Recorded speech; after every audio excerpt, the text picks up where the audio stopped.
On November 12, 1942, the light cruiser USS Juneau was guarding American transports off Guadalcanal. Japanese bombers came in low over the water. Torpedo planes attacked the ships, unloading desperately needed reinforcements. Juneau answered with every anti-aircraft gun that could reach the sky. That evening, the bombing stopped, but the battle did not. In the darkness before dawn, American and Japanese warships collided in a confused, close-range fight. Searchlights swept across smoke, guns fired at silhouettes only hundreds of yards away. Shells struck steel, and a torpedo tore into Juneau. The wounded cruiser survived the night.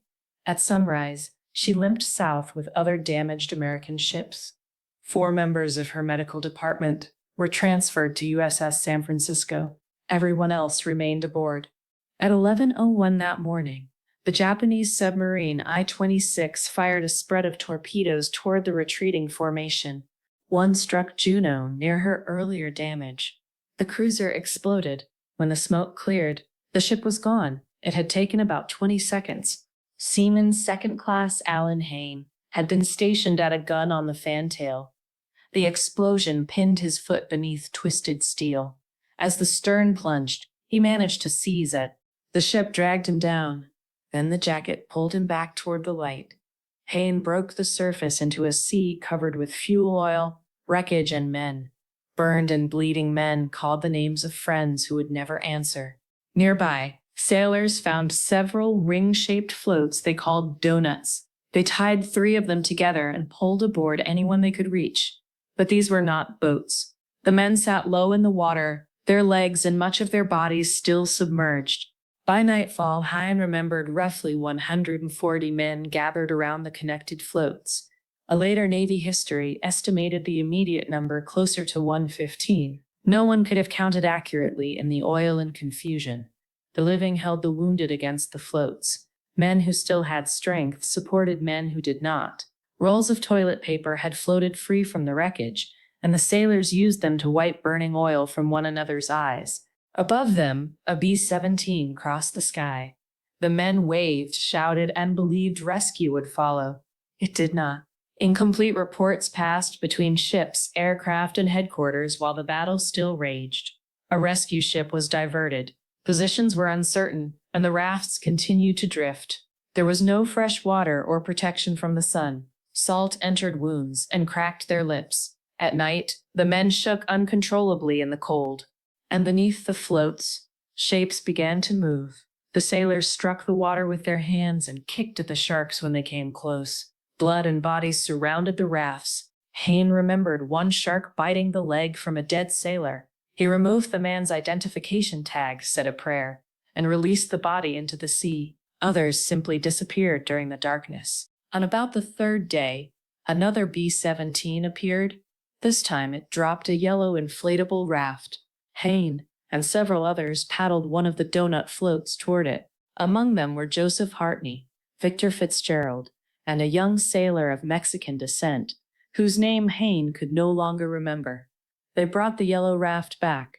The wounded begged to be lifted into it and out of the water. Lieutenant Charles Wang, Hartney, and Fitzgerald instead decided to paddle toward land and send help. Men on the floats called for them to return, but the yellow raft grew smaller on the horizon until it disappeared. The 3 men would eventually reach an island and survive. For those left behind, the sea continued taking names. The connecting ropes weakened.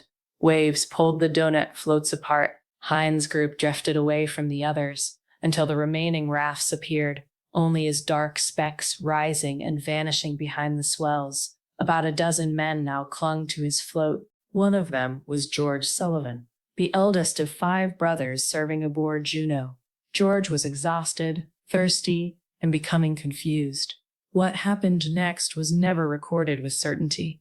In one of Heyn's accounts, George said he was going to take a bath, removed his clothes, entered the water, and was taken by a shark. In a wartime newspaper account, Heyn said George lost his grip and sank. However it happened, George Sullivan disappeared beside that raft. His 4 brothers had vanished with the ship or in the sea around it. The float became quieter. Men began seeing things that were not there.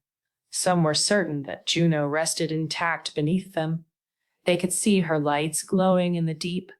They could see open hatches, food waited in the compartments, and familiar sailors stood watch below. To a mind breaking from thirst, the ship did not look like a wreck. It looked like home. Some men let go of the float and tried to swim down to it. Heyn entered the water too, following the vision, before some remaining instinct pulled him back.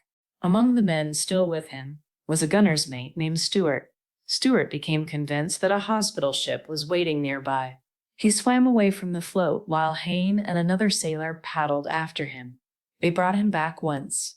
Heyn held Stewart between them through the cold night and tried to stop him from returning to the ship he believed was beneath the water. Stewart spoke of clean clothes in his locker and canned peaches in his gun mount. But sometime during the night, he could no longer endure the thirst, cold, and visions. Stewart swam away again. Heyn later said the sharks got him. Heyn and the young sailor of Mexican descent remained at opposite ends of the damaged float. They kept their feet raised as much as possible and struck at the sharks below. Heyn gave the sailor his knife so he could repair a loose section of the raft. During the night, they drifted in and out of sleep. The other sailor suddenly cried that someone had stabbed him. In the darkness, Heyn could not understand. There was no one near them. Then he saw the wound. A shark had torn away part of the sailor's leg. The injured man begged for a doctor. Delirious himself, Heyn began paddling as if a hospital might appear beyond the next wave. When another shark pulled at the wounded sailor, Heyn seized his arm and held on. He held on until he could not. The sea pulled the sailor away, and now Allen Heyn was alone on the raft. The next day, armed sailors seemed to rise from the ocean with rifles across their backs. They told him they were standing guard. Hatches opened in the water, and the lost ship waited below. Twice Heyn tried to join them. Twice the vision vanished when he entered the sea. On November 20th, a PBY Catalina circled overhead and marked his position with smoke. At 10:45 that morning, sailors aboard USS Ballard pulled Allen Heyn from the Pacific. He was injured, dehydrated, and delirious, but alive. 10 men survived the sinking of USS Juneau. 4 other crewmen had survived because they were transferred before the final explosion. Hundreds did not come home. The raft was never a literal ghost ship. The lights beneath the water came from injured and dehydrated minds trying to rebuild what had been destroyed. But for the men clinging to that broken circle, Juneau never completely left them. The ship had vanished in 20 seconds. For 7 days, it kept sailing beneath their feet. Thank you for watching The Nightmare Abyss. Visit thenightmareabyss.com for more stories and explore the shop. The link is in the bio. Until next time, sleep carefully. SS Juneau, photographed off New York on June 1st, 1942. E. Rogers Brothers, photographed at Juneau's commissioning on February 14th, 1942.